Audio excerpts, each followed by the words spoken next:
Good morning students. मैं doctor Gita भैजई महाविद्यालय भैजई से BA फर्स्ट ईयर के स्टूडेंट्स को आज एक नया टॉपिक मोनोपोली एकाधिकार लेकर आई हूँ।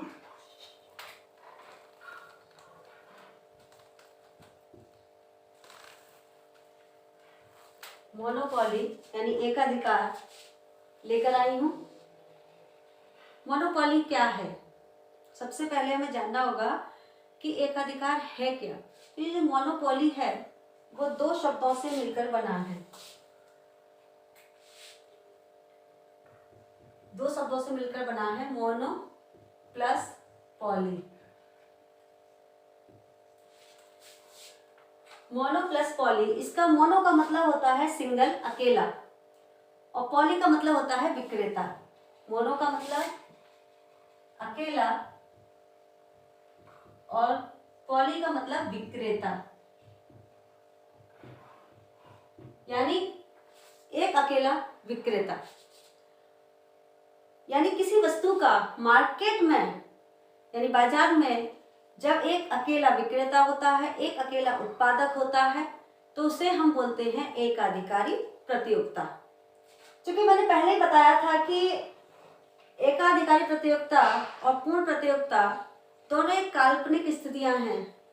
ऐसा हमारे प्रैक्टिकल लाइफ में कम देखने को मिलता है कि जहां किसी भी वस्तु का केवल एक ही उत्पादक हो और बाजार पर उसका पूरा नियंत्रण हो।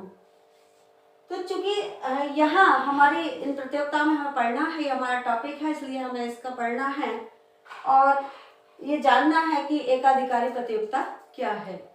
तो एकाधिकारी प्रतियोगिता बाजार की वह स्थिति है जिसमें किसी भी वस्तु का एक ही उत्पादक या एक ही विक्रेता होता है। तो इसकी विशेषताएं क्या हैं? विशेषताएं हैं अकेला उत्पादक या एक विक्रेता, यानी इस प्रतियोगिता के अंतर्गत केवल एक ही उत्पादक होता है। किसी भी वस्तु का केवल एक ही उत्पादक होता है और वही उसका विक्रेता भी होता है। दूसरा है फर्म एवं उद्योग एक दूसरे के पर्यायवाची होते हैं। फर्म यानी अगर हम उद्योग कहें तब भी वही एक फर्म है, और अगर हम फर्म कहें तब भी वही एक उद्योग है। जैसा कि मैंने पूर्ण प्रतियोगिता में बताया था कि दोनों अलग अलग हैं, फर्म और उद्योग दोनों अलग अलग हैं। फर्म जो है वो उद्योग की एक केवल इकाई है, लेकिन यहाँ एकाधिकारी प्रतियोगिता में फर्म और उद्योग दोनों एक दूसरे के सिनोनिम्स हैं, यानी पर्यायवाची हैं। क्योंकि दूसरा कोई फर्म है ही नहीं, तो वही फर्म क्या है? उद्योग है। ओके। तीसरा, कोई स्थानापन्न वस्तु का न होना। इस प्रतियोगिता के अंतर्गत कोई भी नियर सब्स्टिट्यूशन नहीं होता, यानी उस वस्तु का मार्केट के अंदर कोई भी सब्स्टिट्यूशन नहीं होता है। सब्स्टिट्यूशन का मतलब कि हम ऐसी कोई वस्तु नहीं होती कि जिसके स्थान पर हम दूसरी वस्तु का प्रयोग कर सकें, यानी एकाधिकार होता है। कोई नियर सब्स्टिट्यूशन मार्केट के अंदर नहीं होता है ना। तीसरा है नई फर्मों के प्रवेश पर प्रभावपूर्ण रोक। जो न्यू फर्म्स होती हैं उनके एंट्री में बहुत सारी दिक्कतें आती हैं, क्योंकि एकाधिकारी प्रतियोगिता में जो भी वस्तु का उत्पादन हो रहा होता है वो बहुत ही एक पूंजीगत निवेश उसके लिए होना चाहिए। तो छोटी छोटी फर्में जो हैं वो इसमें प्रवेश नहीं कर सकती, क्योंकि एक बहुत मोटा, एक लार्ज स्केल पर इन्वेस्टमेंट इसमें करना होता है। तो कोई भी छोटी छोटी फर्में इसमें मतलब नहीं आ सकती। तो इसलिए कि जो नई फर्में होती हैं उनको आने की एक रोक सी लग जाती है, यानी एक रोक होती है, वो आ नहीं सकती। ठीक। तीसरा है औसत आय एवं सीमांत आय वक्र। एकाधिकारी प्रतियोगिता के अंतर्गत, मोनोपोली कंपटीशन के अंतर्गत जो फर्म का औसत आय वक्र है यानी AR है और MR है यानी सीमांत आगत वक्र है, वो बाएं से दाएं नीचे की ओर झुकता हुआ होता है। क्यों? क्योंकि स्टूडेंट्स कीमत पर पूरा नियंत्रण होता है। एकाधिकारी प्रतियोगिता में उत्पादक का प्रोड्यूसर का पूर्ण नियंत्रण होता है, वो कम कीमत पे भी अधिक उत्पादन को बेच सकती है या अधिक कीमत पर भी उत्पादन को बेच सकती है। ये उसकी डिमांड के अकॉर्डिंग, इसकी डिमांड पर डिपेंड्स करता है। It depends on your on it's demand. Okay students, तो कहने का मतलब है कि जो एकाधिकारी प्रतियोगिता है उसका जो AR है और जो MR है वो बाएं से दाएं नीचे की ओर गिरता हुआ होता है। इसका मतलब है कि वो अपनी कीमत नियंत्रण उसके हाथ में होता है। अगला है कि इसकी जो एक विशेष विशेषता है वो ये है कि कीमत विभेद संभव है। कीमत विभेद का मतलब है कि अगर उत्पादक चाहे तो ग्राहकों को अलग अलग कीमत पर अपनी वस्तु को बेच सकता है। अलग अलग ग्राहकों को अलग अलग जगहों पर, अलग अलग क्षेत्र में वो उसको क्या कर सकता है, कीमत विभेद कर सकता है, यानी अलग अलग कीमतों पर अपनी वस्तु को बेच सकता है। ऐसा क्यों? क्योंकि जहां पर उस वस्तु की डिमांड ज्यादा होगी उसको वो अधिक कीमत पर बेच सकता है, और जहां वस्तु की डिमांड कम होगी उसे वो कम कीमत पर बेचकर लाभ कमा सकता है। तो ये इसका जो मोटो होता है वो अधिकतम लाभ कमाने का होता है, और कीमत विभेद से उसे अधिकतम लाभ प्राप्त होता है। इसीलिए इसकी जो विशेष विशेषता है वो यही है कि मोनोपोली में एक उत्पादक अलग अलग जगहों पर अलग अलग ग्राहकों से अलग अलग कीमत पर अपनी वस्तु को बेच सकता है। अगली विशेषता यह है इसकी कि दीर्घकाल में ये असामान्य लाभ प्राप्त कर सकता है। दीर्घकाल में ये असामान्य लाभ प्राप्त कर सकता है। क्यों? क्योंकि दीर्घकाल में भी फर्मों के आने और जाने की स्वतंत्रता नहीं है। ना तो फर्में आ सकती हैं और ना ही फर्में जा सकती हैं। और दूसरी बात, दीर्घकाल में असामान्य लाभ कैसे कमा सकता है? क्योंकि जितनी क्या कहते हैं डिमांड होती है इसके अकॉर्डिंग उत्पादन कर सकता है। इसीलिए दीर्घकाल में भी इसे असामान्य लाभ प्राप्त हो सकते हैं। लेकिन जैसा मैंने बताया था कि अपूर्ण प्रतियोगिता में दीर्घकाल में केवल और केवल सामान्य लाभ ही मिल सकते हैं, लेकिन मोनोपोली कंपटीशन में के असामान्य लाभ प्राप्त होने की पॉसिबिलिटी भी होती है। तो चलिए स्टूडेंट्स, हमने जाना कि एकाधिकारी प्रतियोगिता की विशेषताएं क्या होती है। अब हम जानेंगे कि एकाधिकार क्यों मिल जाता है। किसी वस्तु के उत्पादन का किसी भी उत्पादक को एकाधिकार क्यों प्राप्त हो जाता है, इस स्थिति को हम जानेंगे।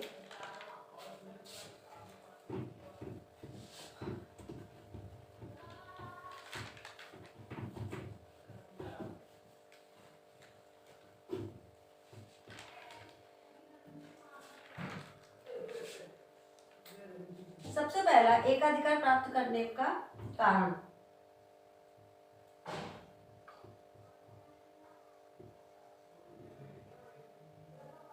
एकाधिकार प्राप्त करने के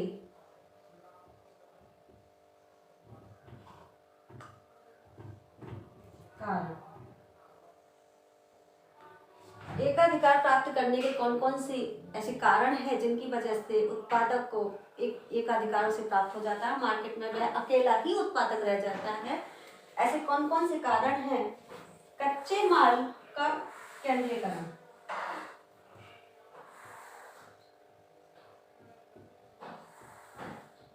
कच्चे मालों का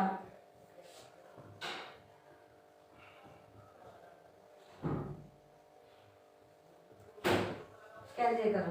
तो देखिए स्टूडेंट्स, कच्चे मालों का केंद्रीकरण आपने देखा होगा कि जहां पर जिस उद्योग के लिए या जिस वस्तु के उत्पादन के लिए कच्चे माल की सुविधा होती है वहां पर ही वह उद्योग सेटअप हो जाता है ना।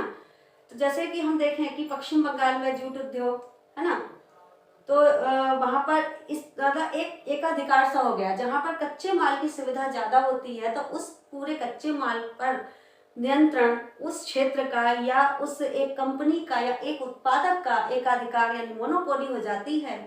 तो इस कारण से भी उसे एकाधिकार प्राप्त हो जाता है ना। कच्चे माल पर स्वामित्व की वजह से, कच्चे माल पर नियंत्रण की वजह से उसे एकाधिकार प्राप्त हो जाता है। ठीक है। दूसरा है कानूनी एकाधिकार।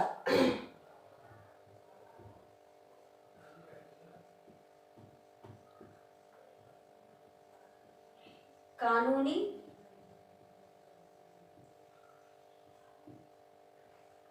एकाधिकार, है ना।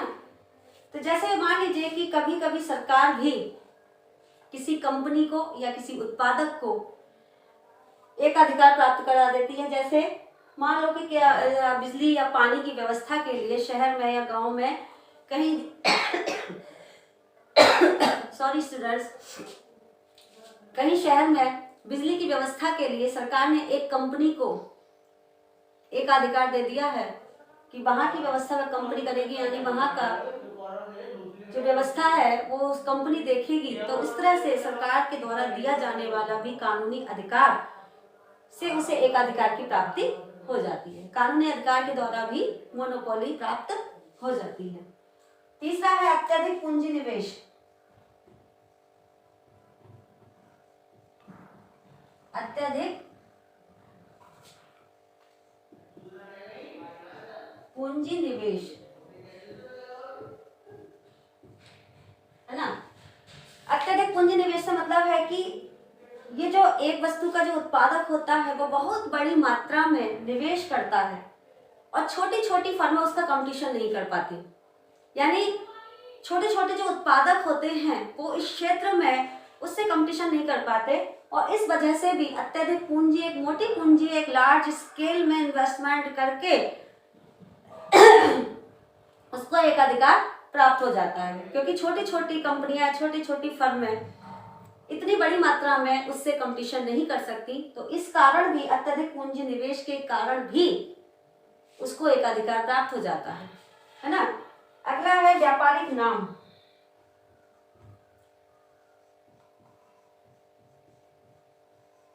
व्यापारिक नाम या गुडविल, व्यापारिक नाम या गुडविल।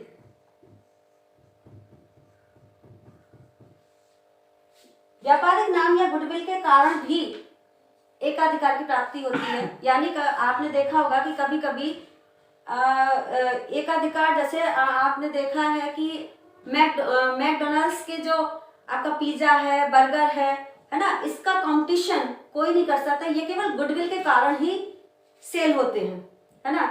अगर मैं एक छोटा सा उदाहरण एग्जांपल दूं तो आप आगरा में जो पंछी पेठा है तो उसकी गुडविल इतनी ज्यादा है कि उसके नाम से ही पेठा बिकता है।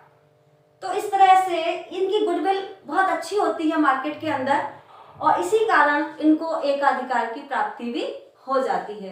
तो गुडविल यूं ही नहीं बनती, साख किसी भी व्यक्ति की साख यूं ही नहीं बनती। तो उसको बनाने में जो उसने मेहनत, जो त्याग, जो सैक्रिफाइस किया है, तो उसकी गुडविल मार्केट के अंदर जो बन जाती है एक स्ट्रॉन्ग गुडविल, उसके कारण भी उसको एकाधिकार की प्राप्ति हो जाती है। फिर है पेटेंट अधिकार।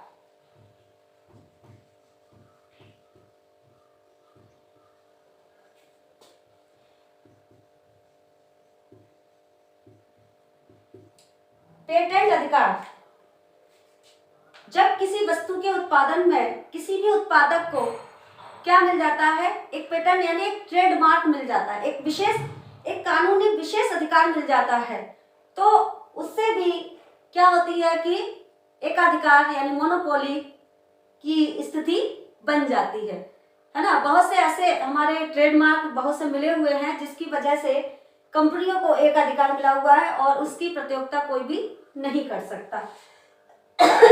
तो यह रहा स्टूडेंट्स कि किसी भी उत्पादक को एकाधिकार कैसे प्राप्त हो जाता है, क्या कारण है कि उसको मोनोपोली प्राप्त हो जाती है। तो मैंने अभी आपको इतने सारे आपको फैक्ट्स बताए थे इसके संबंध में कि किसी भी व्यक्ति को एकाधिकार की प्राप्ति कैसे होती है, एकाधिकार क्या है, एकाधिकार की विशेषताएं क्या है। तो आज के दिन इतना ही। आगे इसका जो संतुलन है एकाधिकारी प्रतियोगिता के अंतर्गत, जो फर्म का, उत्पादक का जो संतुलन है वो कैसे होता है, वो हम कल नेक्स्ट वीडियो में देखेंगे।